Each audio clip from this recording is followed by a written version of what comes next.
안녕하세요. 저는 대학원을 다니고 있는 20대 후반의 여자입니다. 요즘은 결혼을 늦게 하는 추세잖아요. 그래서 제 주변에도 결혼한 친구가 많지는 않습니다. 물론 결혼을 앞둔 친구들은 몇 명 되지만요. 결혼이라는 게 예전에야 꼭 해야 되는 일이지만 요즘은 꼭 그렇지도 않다 보니 늦어지거나 혹은 안 하는 경우도 많은 것 같아요. 또 결혼해서 행복하게 잘 사는 경우도 많지만 상대방을 잘못 만난 탓에 인생이 송두리째 흔들릴 정도로 안 좋아지는 경우도 있다 보니 결혼이라는 거 진짜 선택을 잘 해야겠더라고요.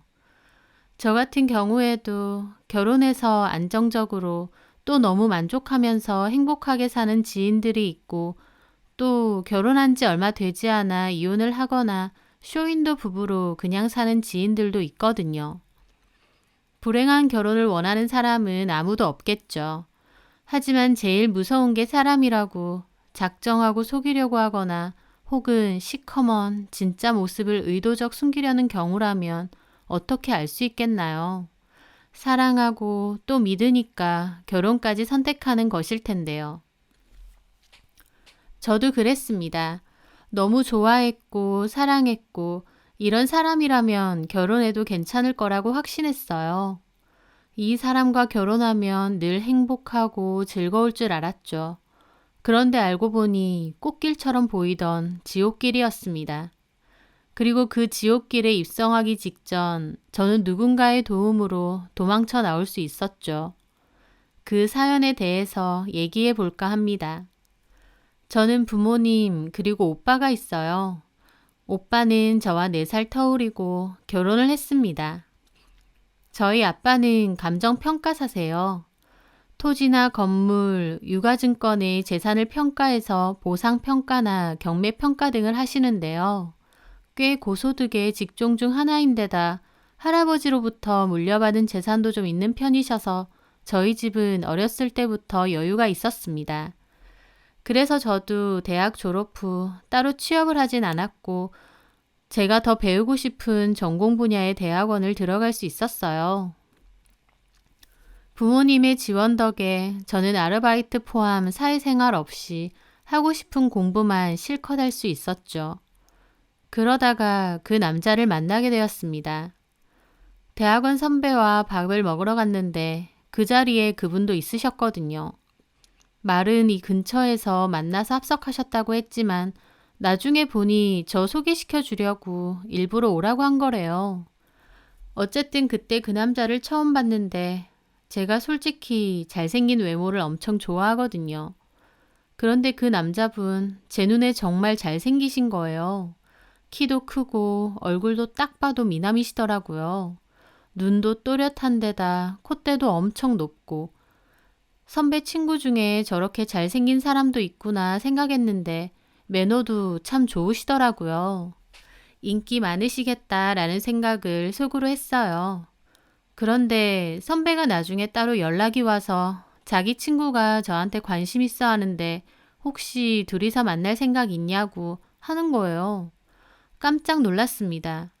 꽤 잘생기시고 인기 많으실 것 같은데 저한테 관심 있다고 하셔서요. 저는 좋다고 했고 그렇게 그 남자와 따로 만났어요. 그 남자의 아버지는 큰 헬스용품 판매 업체를 두고 운영한다고 하셨고 그 남자분은 한 곳을 맡아서 일한다고 하시더라고요. 자기는 원래 야구를 했었는데 프로로 발탁될 정도는 아니어서 그만뒀고 지금도 운동은 좋아한다고 하면서요. 저보고 운동 좋아하냐고 물었고 저는 운동은 영 젬병이라고 그랬죠. 그랬더니 그 남자가 웃으면서 그러면 민지 씨 데리고 제가 운동 좀 다녀야겠네요. 저 운동 웬만한 거 다 하거든요. 골프, 승마, 테니스. 와, 정말요? 예, 제가 운동신경이 워낙 좋고 운동도 좋아해요. 취미죠. 그렇구나. 멋있으시다. 민지 씨는 내내 책상 앞에서 공부만 하시죠? 그러면 안 돼요. 몸도 좀 움직여줘야 머리도 잘 돌아가죠. 그렇죠. 저도 운동 좀 하긴 해야 되는데 영 몸치라. 제가 다 알려드릴게요. 그러려면 우리 종종 만나야겠다. 남자는 좀 유들유들하고 적극적인 성격이었는데 저는 그런 게 좋더라고요.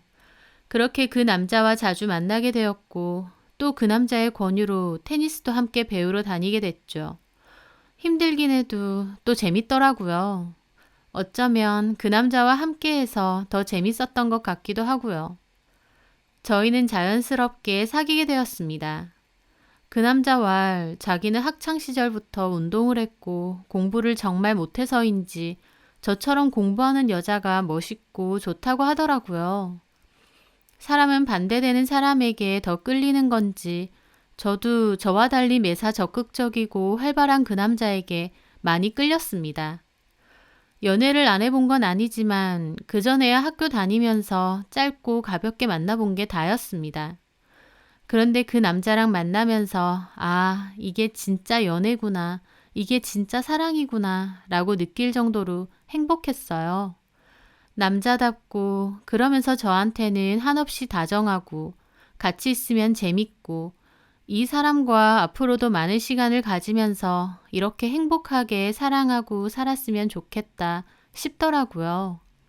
그렇게 7개월가량 만났을 때였어요.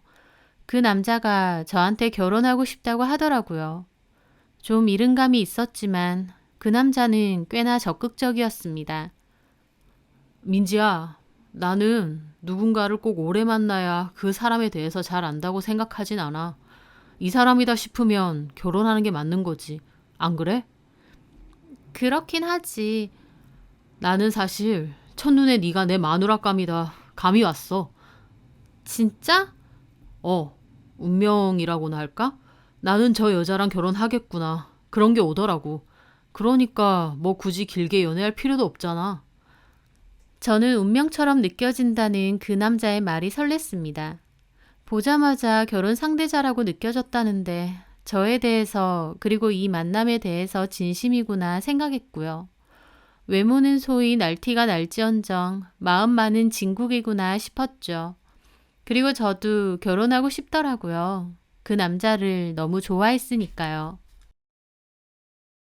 하지만 조금 걸리는 건 원래 저는 대학원 졸업 후에 유학을 갔다 올 생각도 있었거든요.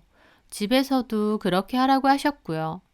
하지만 결혼을 하게 되면 그런 건 다 접어야 했습니다.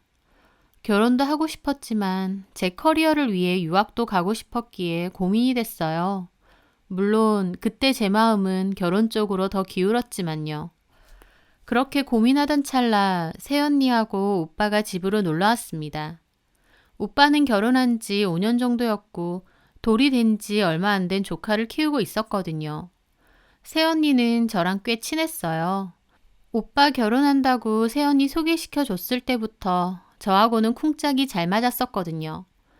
언니가 회사 휴직 전까지는 출장이 많아서 출장 갔다 오면 제 선물도 잘 사주고 저한테 밥도 종종 사줬습니다. 인생 선배로서 조언도 많이 해주고요. 저도 언니가 편하고 좋아서 오빠가 아니라 새언니 보러 한 번씩 집에 놀러 가기도 했으니까요. 그날도 가족끼리 식사를 하고 거실에서 앉아 있었는데 제가 새언니한테만 얘기를 했거든요. 언니, 실은요, 나 결혼하려고 해요. 새언니는 제 말에 깜짝 놀라더라고요. 어머, 진짜요? 남자친구 있었어요? 네, 집에다 말은 안 했는데. 웬일이야? 근데 섭섭하다. 나한테까지 말 안 해주고. 미안해요, 언니. 근데 언니도 요새 바쁜 것 같아서. 애 키우려고 하니까 너무 바쁘긴 해요. 어떻게 만났어요? 얼마나? 소개로요. 한 7개월 넘었나? 7개월요? 근데 결혼이라니 너무 이른 거 아니에요? 새언니는 아무리 못해도 사계절은 겪어봐야 되는 게 아니냐며 너무 이른 결정 아니냐고 걱정하더라고요. 근데 남친이 만난 기간보다 마음이 더 중요한 거 아니냐고 처음 봤을 때부터 저랑 결혼할 거라는 생각이 들었대요. 어머, 세상에. 아가씨를 엄청 좋아하나 보다. 저는 쑥스럽더라고요. 어떤 사람인지 너무 궁금한데요. 그래서 진짜 결혼할 거예요? 근데 아가씨 유학 간다고 하지 않았어요? 네, 사실 그래서 부모님께 말씀드리기가 조금 그래요. 그러게요. 결혼해서 아기라도 가지면 유학은 힘들지. 차라리 유학 갔다 와서 결혼하는 건요? 그러면 또 몇 년 걸리니까 그건 좀 힘들 것 같아요. 아가씨 미래니까 아가씨가 잘 생각해요. 그 남자가 너무 좋고 놓치기 싫고 결혼이 중요할 것 같으면 그렇게 하는 게 좋고 아가씨가 공부해 온 거나 커리어가 더 중요하다 싶으면 결혼은 힘들죠. 그렇죠. 고민 잘해봐요. 뭐가 됐든 나는 아가씨가 선택한 거 다 응원해 줄 테니까. 고마워요, 언니. 저는 언니의 말을 듣고 심사숙고를 했습니다. 하지만 사실 말이 심사숙고지 제 마음은 이미 결혼 쪽으로 많이 기울었어요. 그만큼 저는 그 남자에게 푹 빠져 있었거든요. 결국 저는 결혼하기로 마음을 먹었고 그 사실을 부모님께 알렸습니다. 부모님도 많이 놀라시더라고요. 그리고 공부며 유학 계획도 있는데 너무 갑작스러운 거 아니냐고 하셨어요. 저는 공부는 결혼 후에도 할 수 있지만 그 남자는 너무 사랑해서 놓치기 싫다고 부모님께 말씀드렸고 결국 부모님은 어떤 남자인지 직접 보고 얘기하자고 하셨습니다. 그렇게 남자친구를 저희 가족들에게 소개시키는 날이었어요. 남자친구도 많이 긴장하더라고요. 저는 식구들 다 좋으신 분들이니까 너무 걱정하지 말라고 했죠. 그렇게 예약된 레스토랑으로 가게 되었어요. 남자친구와 앉아있으니 곧 부모님이 오셨습니다. 남자친구는 부모님께 인사를 드렸고 부모님도 남자친구 인물이 잘생겼다며 연예인인 줄 알았다고 하시더라고요. 그렇게 나름 화기애애하게 대화를 하며 늦어지는 오빠네를 기다리고 있었어요. 오빠네는 오는 길에 도로 앞쪽에서 사고가 나서 정체가 심하다고 했거든요. 저희는 주문을 먼저 해놓고 기다리고 있었는데 음식이 나올 때쯤 오빠네도 오더라고요. 늦어서 죄송해요. 괜찮다. 사고가 크게 났나 보지? 예, 삼중 추돌이더라고요. 도로가 아주 꽉 막혀서 다행히 사람이 다친 것 같진 않더라고요. 그러면 됐지 뭐. 오빠는 그러면서 제 남자친구도 보러 가고요. 아, 반가워요. 저는 민지 오빠예요. 안녕하십니까, 형님? 뭐 벌써 형님이야. 오빠는 서글서글한 남친 첫인상이 나쁘지 않은 듯 했습니다. 이쪽은 우리 집사람. 안녕하세요. 민지한테 말씀 많이 들었습니다. 남친은 새언니에게도 웃으며 인사를 했어요. 그런데요. 새언니 표정이 좀 묘하더라고요. 좀 놀란 것 같기도 하고요. 저희 새언니 엄청 친화력 좋고 싹싹한 성격이거든요. 그런데 남친의 인사에도 표정이 좀 묘하더라고요. 약간 남친 얼굴을 뚫어져라 보기도 하고요. 남친도 새언니의 행동에 어리둥절해하긴 마찬가지였습니다. 새언니는 뒤늦게 아, 반가워요. 그러더니 아이랑 같이 자리에 앉더라고요. 그렇게 식사가 시작되었습니다. 부모님도 남친에게 이런저런 거 물어보시고 남친도 긴장한 게 무색할 정도로 저희 부모님이나 오빠하고도 얘기를 잘하더라고요. 그런데 의외로 새언니는 아무 말도 안 하고 아이만 챙기는 거예요. 저는 새언니가 이것저것 물어보실 줄 알았거든요. 어쨌든 그렇게 식사와 대화가 끝났고 다음을 기약하며 헤어지기로 했습니다. 가게 앞 주차장으로 다 나왔어요. 그런데 그때까지 아무 말이 없던 새언니가 어디 주차하셨어요? 하고 남자친구에게 묻더라고요. 남친은 손으로 차를 가리켰어요. 저쪽이요. 저 진한 회색 차요? 네. 그런데 새언니는 자기 차에 타면서까지 힐끗힐끗 거리면서 남친 차를 보더라고요. 저는 새언니의 행동이 이상하게 느껴졌죠. 어쨌든 저희 부모님이 먼저 가시고 오빠네도 인사하고 주차장을 떠났습니다. 어땠어? 나 너무 긴장했지. 아니, 자기 가족분들이라서 너무 긴장됐는데 티 안 났어? 모르겠던데? 나 사이감으로 마음에 들어 하실지 모르겠네. 자기는 어때? 부모님도 다 좋아 보이시고 오빠도 그렇고. 근데 새언니는 자기 말이랑 좀 다르게 많이 조용하시던데? 아, 처음이라서 그런가 봐. 새언니 성격 좋아. 그렇구나. 저는 그렇게 남친과 얘기를 하며 저희도 차에 올라탔죠. 그날 집으로 가서 얘기해보니 부모님도 다 남친을 마음에 들어 하셨어요. 외모는 좀 뺀질거려 보이는데 의외로 대화를 해보니 진중하고 남자다운 것 같다면서요. 부모님도 마음에 들어 하셨고 다 괜찮다 생각했습니다. 그런데 다음날 새언니로부터 전화가 왔어요. 아가씨, 혹시 학교 갔어요? 아니요, 집인데요. 아, 잘 됐네요. 그러면 저랑 잠깐 볼래요? 준이는 엄마한테 맡기고 갈게요. 네. 새언니가 조카까지 맡기고 오신다고 하더라고요. 그렇게 집에서 기다리니 언니가 왔습니다. 왜요, 언니? 뭐 하실 말씀 있으세요? 새언니는 소파에 앉아보라고 하더라고요. 있잖아요. 어제 남자친구 소개시켜줬잖아요. 네, 나 사람 얼굴 기억 되게 잘하는 편이거든요. 한번 보면 잘 안 잊어요. 혹시 제 남친하고 보신 적이 있으세요? 아마도요. 어디서요, 언니? 새언니는 잠깐 망설이다가 말하더라고요. 그 전에요, 아가씨.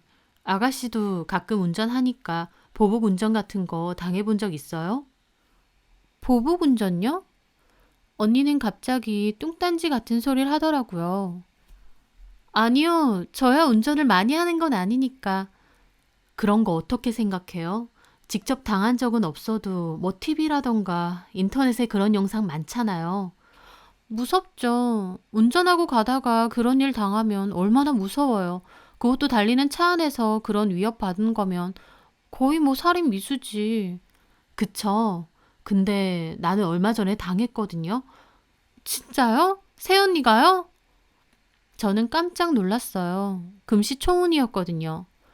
정확히는 내가 운전자는 아니었고 우리 사촌동생.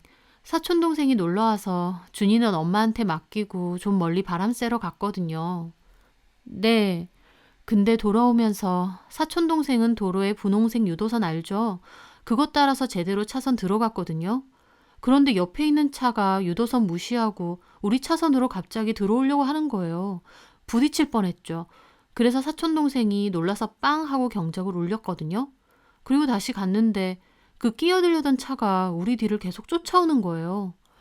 어머, 그래서요? 무섭잖아요. 사촌 동생이나 나나 다 여자기도 하고 그 차도 위협적으로 무섭게 오더라고. 누가 봐도 우리 차 쫓아오는 것처럼. 그러다가 자동차 전용 도로로 올라왔는데 끝까지 쫓아오는 거예요. 사촌 동생 딴에는 피해보려고 옆 차선으로 옮겨도 봤는데 끝까지 막 부딪힐랑 말랑 거리면서 쫓아오고 경적 울리고. 와, 그런 거 다른 사람 영상으로만 봤는데 직접 당해보니까 진짜 무섭더라고요. 그랬겠어요, 언니. 둘 다 그런 일이 처음이니까 어떻게 해야 될지도 모르겠고 사촌 동생도 무섭다고 막 그러고 뒤에서는 차를 세우라는 건지 막 빵빵거리고 그래서 내가 경찰에 신고를 하려고 했는데 하필이면 내가 그날 폰이 방전됐었거든요. 사촌 동생 가방은 손도 안 닿이는 뒷좌석에 있고 내가 안전벨트 풀고 가방을 갖고 오려고 하는데 그 차가 갑자기 확 달려오더니 우리 앞을 가로막는 거예요. 네, 우리도 놀라서 급정거했죠. 그런데 그때 그 남자가 차에서 내리는 거예요. 와, 얼마나 무서운지. 사촌 동생이 가까스로 다시 확 도망갔거든요. 그 남자 진짜 집요하더라고. 미친놈이네요, 완전. 지한테 경적 한번 울렸다고. 그래서 신고해야겠다 싶어서 잠깐 정차를 하고 동생 가방을 다시 꺼내려는데 그 와중에 쫓아와서 우리 뒤에 차를 세우는 거예요. 그러더니 막 뭐라고 욕을 하면서 자기 트렁크에서 골프채를 꺼내는 거예요. 네? 골프채요? 어머 세상에. 저는 듣는 것만으로도 무서워서 입을 틀어막았습니다. 새언니의 설명을 들으니 그때 상황이 그려지면서 너무 무섭더라고요. 그 골프채로 막 우리 차로 달려오는 것 같더라고요. 거의 조수석 가까이 왔는데 동생도 급하게 다시 출발했거든요. 근데 그때 옆에서 급하게 오던 트럭이랑 하마터면 부딪힐 뻔했다니까요. 얼마나 무서워서 땀이 줄줄 나는지. 그래서요, 언니. 우리 다시 도망가고 그 남자는 골프채 들고 막 욕하면서 우리를 빤히 보고 있는 거예요. 거기서 벗어나서 진짜 한참이나 달려서 그 남자 안 오는 거 확인하고 겨우 정차를 했거든요. 사촌 동생도 무섭다고 손 떨면서 울고 나도 울고 진짜 너무 무섭더라고요. 사촌 동생은 운전 다시 못할 것 같다고 막 그러고 생각할수록 너무 미친놈인 거예요. 분노 조절 장애도 아니고 경적 한번 울렸다고 그렇게 위험하게 쫓아오고 거기다가 골프채까지 들고 위협하고.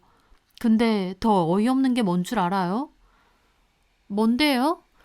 경찰에 당연히 신고했거든요. 블랙박스 영상도 접수하고요. 그리고 그 후에 사촌동생이 경찰서로 연락받고 갔나 봐. 근데 경찰 하는 말이 보복운전 처벌의 기준이 강화가 됐대요. 판사들이 판단을 하는데 심각한 상황이 아니면 처벌이 잘 안 된다고 그랬다네. 근데 우리 거 영상이 좀 애매하다고 했다는 거예요. 저는 너무 놀랐죠. 아니, 그렇게 쫓아오고 골프채까지 들고 위협했는데 애매하다고요? 문제가 동생 블랙박스 설정이 잘못돼 있었던 건지 음성 녹음이 안 됐거든요. 오디오가 없어서 위협을 하는 건지 확실하지가 않다는 거예요. 어이가 없어서. 가해자가 욕을 한다든지 어떤 오디오적인 증거가 있어야 된다면서. 말도 안 돼. 나도 사촌동생 말 듣는데 기가 막히더라고요. 사고가 날 만한 위급한 상황이라는 것도 판사 개인의 기준이지 정확한 기준이 없대요. 우리가 트럭에 치일 뻔하기까지 했다는데 그런 건 쳐주지도 않는다네. 얼마나 기가 막히고 가해자를 위한 법인 건지. 그러면서 우리 건 애매하니까 선택을 하라 그랬대요. 보복운전으로 고소장을 제출할 거냐고. 근데 판사가 아니라고 하면 그게 아니게 된다고. 아니면 4만 원짜리 급정거 위반 딱지라도 뗄 건지. 참고로 최근에 30건 이상 보복운전 고소장 올렸는데 딱 2건만 통과됐다고 했다더라고요. 저는 같이 들으면서 마치 제 일처럼 화가 났습니다. 직접 당하면 정말 열불 터지겠더라고요. 근데 그 얘기를 듣는데 문득 새언니가 이 얘기를 저에게 왜 하나 싶었어요. 근데요, 새언니, 진짜 화나는 것도 맞고 저도 열받는데요. 근데 이 얘기를 갑자기 저한테 왜 하시는 거예요? 제 말에 새언니는 저를 빤히 보더라고요. 그 가해자 얼굴 내가 봤거든요. 조수석으로 올 때. 근데 어제 또 봤네요. 아가씨 남친이요. 저는 그 말을 듣고 깜짝 놀랐습니다. 말만 들어도 욕 나올 정도로 미친 것 같은 그 보복운전 가해자가 제 남친이라뇨. 네? 아가씨 남친 얼굴이 좀 특징적이잖아요. 뭐 잘생겼다면 잘생긴 거고, 인상도 좀 세고, 그리고 머리 스타일도 좀 독특하고요. 그렇죠. 남자친구는 제임스 딘 스타일이라며 머리 스타일을 잘 따라했거든요. 짧은 순간이지만 얼굴 분명히 기억나거든요. 게다가 동생 블랙박스를 나도 여러 번 다시 봤기 때문에 정확한 건 아니지만 우리 차로 걸어오는 그 얼굴 여러 번 봤고. 근데 어제 아가씨 남친 얼굴을 보는데 딱 그 남잔 거예요. 언니가 착각했을 수도 있잖아요. 그래서 나도 긴가민가 했어요. 근데 차 보니까 바로 알겠더만. 그 차 맞아요. 차 번호도 확인했고요. 진짜요? 네. 어제 주차장에서 아가씨 남친 차 번호 내가 외웠거든요. 그리고 사촌 동생한테 영상 보내달라 했어요. 번호 보니까 맞아요. 그래도 의심스러우면 남친 차 트렁크 열어봐요. 거기에 골프채 있을걸요? 저는 아무 말도 하지 못했어요.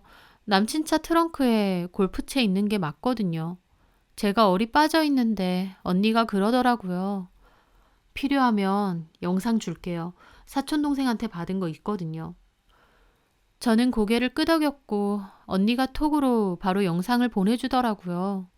저는 떨리는 기분으로 영상을 봤어요. 소리는 안 나지만 뭔가 급박한 기분은 느껴지더라고요. 그리고 정말 언니 말 그대로 차는 2번 급정차를 했어요. 후방 블랙박스에 찍힌 그 진한 회색 차. 남친 차가 맞았습니다. 그리고 차에서 내려서 골프채까지 들고 있던 그 남자. 잔뜩 화가 난 채로 얼굴이 시뻘개져 있던 그 남자. 제 남자친구 맞았어요. 화질이 좀 낮긴 해도 분명히 알아볼 수 있겠더라고요. 그 얼굴, 저조차도 정말 낯설 만큼 무서운 얼굴이더군요. 맞죠? 저는 고개를 끄덕였습니다. 사귀면서 못 느꼈어요? 좀 폭력적이라던가. 전혀요. 그랬으면 저도 안 만났죠. 어쨌든 아가씨 잘 생각해요. 내가 뭐 대놓고 헤어져라 말아 하긴 그렇지만 솔직히 이건 아니잖아요. 운전하면서 욱하는 사람들, 욕하는 사람들 많아요. 나도 그런 적 많고요. 근데 자기 차에서 홧김에 욕하고 성질내는 거랑 이렇게 본격적으로 남 해하려고 쫓아오고 게다가 골프채까지 들고 남 위협하는 사람? 흔한 사람 아니에요. 알잖아요, 아가씨도. 저는 넋이 나가서 고개를 끄덕였습니다. 맞아요. 오빠는 몰라요. 말 안 했어요. 걱정할까봐. 위협운전 얘기도 굳이 안 했고요. 근데 말한다면 오빠도 아가씨 결혼 말려요. 어머님 아버님은 말할 것도 없고요. 그리고 나도요. 이렇게 폭력적이고 무서운 사람이랑 아가씨 결혼하는 거 이건 진짜 아닌 것 같아요. 저는 한숨을 내쉬며 고개만 푹 숙였습니다. 새언니는 잘 생각하라고 했어요. 그러면서 그리고 만약 헤어진다고 해도요. 몸 조심해야 돼요. 이런 사람들 아가씨가 헤어지자고 하면 무슨 짓 벌일지 어떻게 알아요. 그런 사람까진 아니에요. 아가씨, 이 영상을 보고도 그런 말이 나와요? 사람 하나를 보면 열을 난다고. 지금이야 아가씨랑 사귀는 사이니까 잘하는 거죠. 근데 이런 성격이면 머지않아 본색 드러날걸요? 아가씨보다 그래도 몇 살은 더 먹은 제 말 그냥 흘려듣지 마세요. 저는 고개를 끄덕였습니다. 저도 잘 알죠. 언니가 저 걱정돼서 하는 말인 거. 하지만 너무 혼란스럽더라고요. 분명 눈으로 영상을 봤는데도 진짜 내 남친이 이런 사람인가 싶을 정도로요. 새언니는 그렇게 집으로 돌아갔고 저는 그 영상을 제 방에서 수십 번이나 돌려봤습니다. 정말 무섭더라고요. 현장에 있었던 언니와 사촌동생은 얼마나 끔찍했을까 싶고요.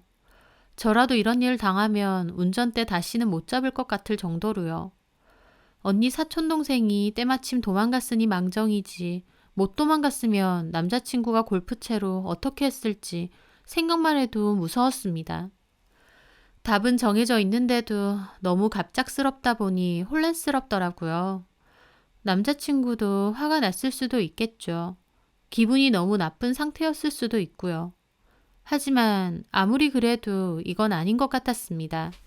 본인의 감정조차 주체 못해서 도로 위에서 이런 짓을 저지르고 거기다가 쫓아가는 과정에서 여자들만 타고 있는 걸 알았을 수도 있는데 끝까지 위협을 가하고 골프채까지 들고 나오고 이런 폭력적인 성향을 가진 사람이면 새언니 말대로 언제 터져도 이상할 게 없겠더라고요.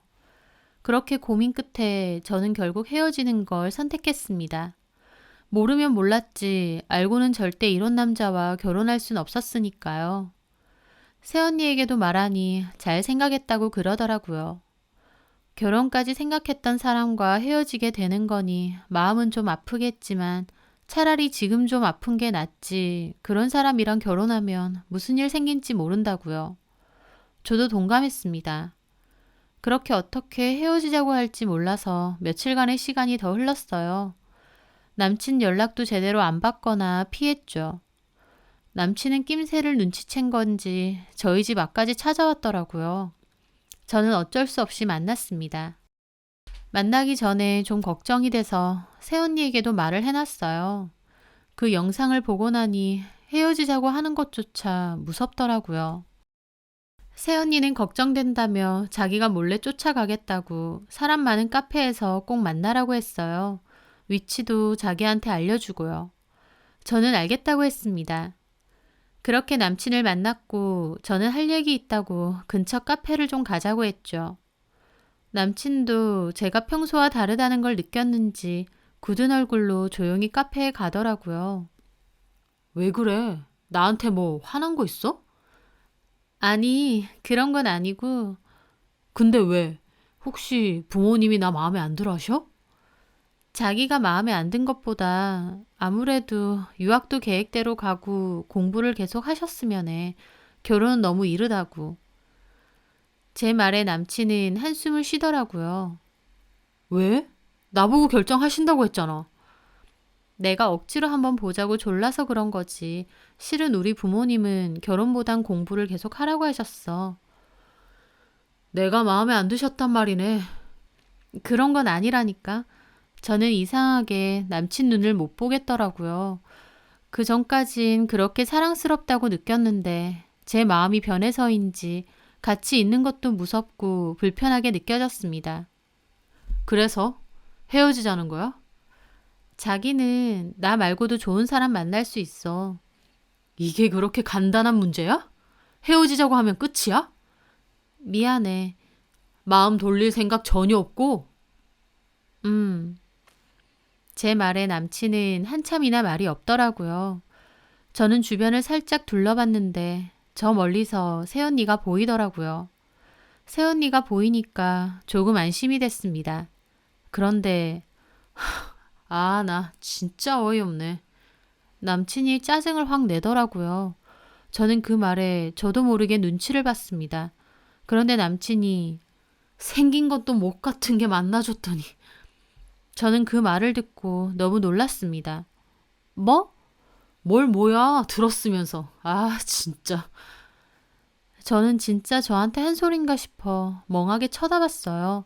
그런데 남친, 아니 그 남자가 한다는 소리가 뭘 쳐다봐. 생긴 것도 못 같은 찐따 같은 게. 말 다 했어? 아니, 야, 네 주제에 나 같은 남자를 어떻게 만나냐? 분수도 모르고. 내 분수가 뭔데? 생긴 거 완전 찐따고 할 줄 아는 건 책상머리에 앉아서 공부밖에 없지. 너 집에 돈이라도 없었으면 어떤 남자가 너 같은 걸 쳐다보겠냐? 정말 뜨악했습니다. 헤어지자고 하니 바로 본색을 드러내서 완전 양아치처럼 굴더군요. 저는 어버버했죠. 진짜 시간 낭비했네. 남친은 일어나더니 갑자기 계산서를 저한테 던지는 거예요. 저는 너무 놀랐는데 처먹은 거 네가 계산해라. 그러더니 막 욕을 하면서 나가더라고요. 저는 어안이 벙벙한 채로 계산서만 들고 있었습니다. 그 남자가 나가고 나서야 새언니가 오더라고요. 괜찮아요, 아가씨? 저는 새언니 얼굴을 보고 펑펑 울었습니다. 너무 모욕적이었고 그 남자의 행동도 너무 무서웠거든요. 새언니는 저를 달래주면서 잘했다고, 그래도 이만하면 무사히 잘 헤어졌다고 그러더라고요.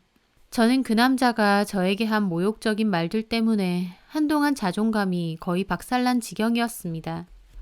저를 좋아하는 것도 아닌 것 같은데 왜 결혼하자고 한 건지, 그동안 나에게 보여준 건 무슨 행동인지 이해가 안 되더라고요. 그런데 시간이 많이 지나서야 저에게 그때 그 남자를 소개해준 선배로부터 그 남자의 이야기를 들었어요. 그 선배도 그 남자랑 친구였지만 결국 돈 문제로 사이가 어그러졌다고 하더라고요. 그 선배가 저한테 미안하다면서 사실 그 남자가 후배 중에 혹시 집에 돈 좀 있고 순진한 애 없냐고 그랬대요. 그래서 선배는 저를 소개시켜 준 거래요. 알고 보니 그 남자네 집 마른 헬스기구 판매업체 몇 개를 운영한다고 했는데 사실상 돈 문제로 도산 직전이었대요. 그 남자는 얼굴 다 뜯어고친 거고 술 먹고 노는 거 완전 좋아하고 허영심도 있는 남자라면서요. 근데 자기 집도 망할 것 같으니까 돈 좀 나올 것 같은 적당한 여자랑 결혼할 생각이었다는 겁니다. 저와 만나는 도중에도 친구들에게 그런 소리 떠벌떠벌거렸고 그 선배도 아무리 친구라지만 완전 쓰레기라고 생각했대요. 그리고 저랑 헤어지고 바로 다른 여자한테 갈아탔는데 저한테처럼 결혼 준비하려다가 문제가 생겼다네요. 근데 그 와중에 그 여자를 때렸는데 그 여자 아버지가 무서운 사람들하고 인맥이 있어서 그 남자 완전 죽지 않을 만큼 쥐어 터졌다고 하더라고요.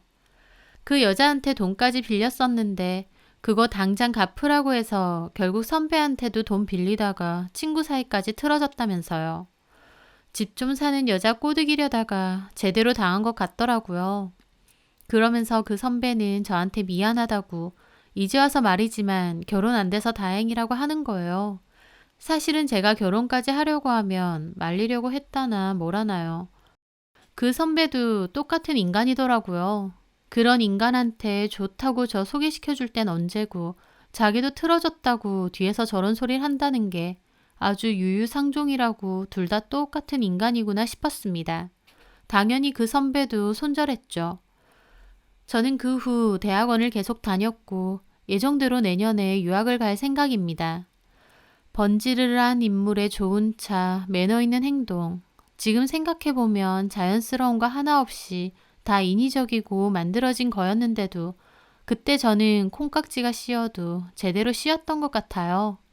새언니와 사촌동생에게 그 보복운전 일은 다시는 생각하기도 싫을 정도로 끔찍했던 일이지만 그 덕에 저는 그런 이상한 사람과 결혼까지 할 뻔했던 거 겨우 물릴 수가 있었네요. 그 인간은 쥐어 터져도 정신 못 차리고 어디 가서 또 그러고 다니겠죠. 왜 그러고 사는지 한심할 따름입니다. 그런 남자를 좋다고 한 그때의 저를 때려주고 싶을 정도로요. 어떻게 보면 제가 너무 순진했고 사람 볼 줄 몰랐던 것 같기도 했어요. 그래도 새언니 덕에 이상한 사람하고 엮일 뻔한 거 도망쳐 나왔으니 언니에게 늘 고마운 마음 가지면서 제 인생이나 열심히 살려고 합니다. 제 사연 들어주셔서 감사합니다.